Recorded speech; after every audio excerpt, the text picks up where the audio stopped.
I think that the Ontario Public Service, like a bunch of other employers across the world, and in Ontario and Canada in particular, are facing new and evolving challenges, and one of them being the sort of impact of an aging demographic workforce.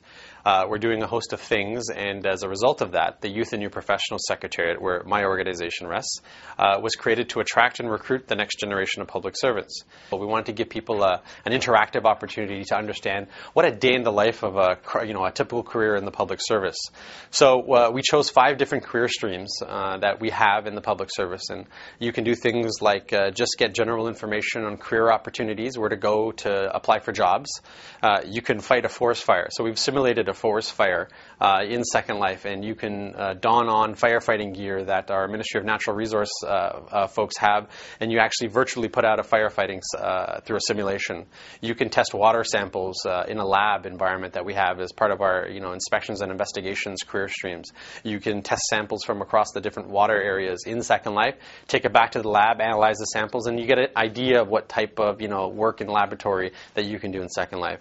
One of the other ones is healthcare, which is one of those kind of things that people are always sort of searching for.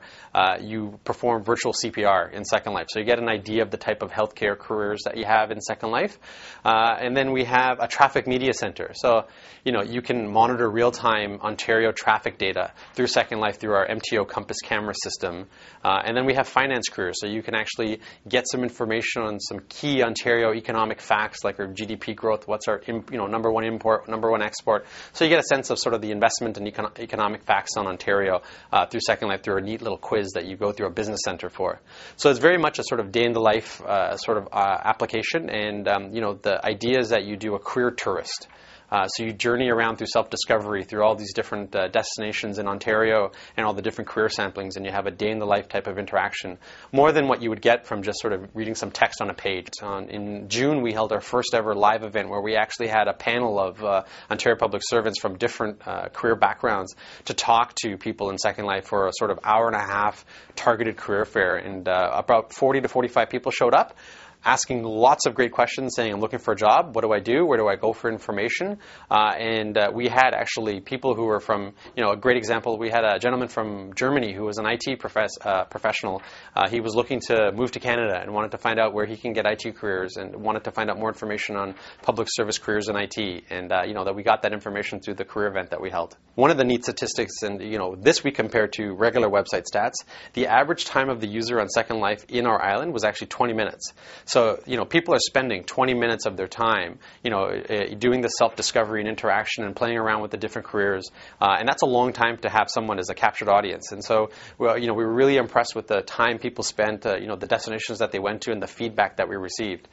We had a survey that was sort of rendered through Second Life, and 80% of all the people who visited that filled out the survey rated the experience from good to excellent. And that's a really positive, sort of experience for us to want to say, do we need to expand our presence in Second Life, and what else do we want to do in Second Life from both internal and external? We only tested out 5 of our 18 different career streams in terms of promoting the variety of careers that we have in the Ontario Public Service. So one of the immediate next steps would to be, pending the results of the lessons learned and feedback of the pilot, we'd like to expand the number of career stream offerings that people can interact with and learn about in Second Life. Other conversations are happening right now about doing recruitment pilots in Second Life and actually expanding that to do sort of public consultations in Second Life. We want to also test out the ability to do employee collaboration.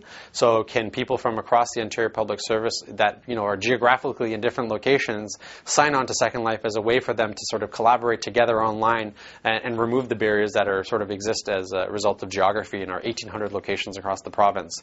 And then expand service offerings. There's opportunities for us to expand other marketing of Ontario government sort of entities like Service Ontario or Ontario Tourism Marketing. So there's a variety of opportunities that we're exploring right now, and there's a variety of partners that we're sort of having conversations with, like the federal government, and do they want to do something with us to talk about public service careers in general, because the Ontario Public Service is just one of many public service employers that have the same sort of issues that we're facing, and can we brand it more globally to build a public service brand in Second Life?